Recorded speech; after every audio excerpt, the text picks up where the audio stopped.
నాకు ఫోను ఇంకా బొమ్మ ఇంకా కారు ఇంకా బ్యాగు ఇంకా టిఫిన్ ఇంకా కొత్తది టీవీ కొత్తది కొత్త బ్యాగు కొత్త వాచ్ కొత్త టిఫిన్ కొత్త అవి ఇప్పుడు లేవారా నీకు కొత్త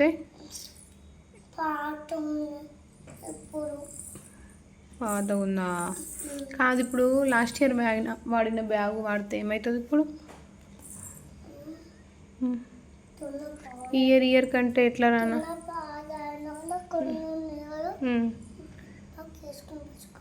ఒక్కేసుకొని బతుకుందామా? అయిపోయిందా? గుడ్ గర్ల్ నువ్వు. చెప్పి ఇంకా నీకేమేం కావాలి? బర్త్డే ఎట్లా వేయాలో చెప్పమంటే చెప్తా అన్నావు కదా. ఏమన్నా నేను ఉన్నా కదా తల్లి.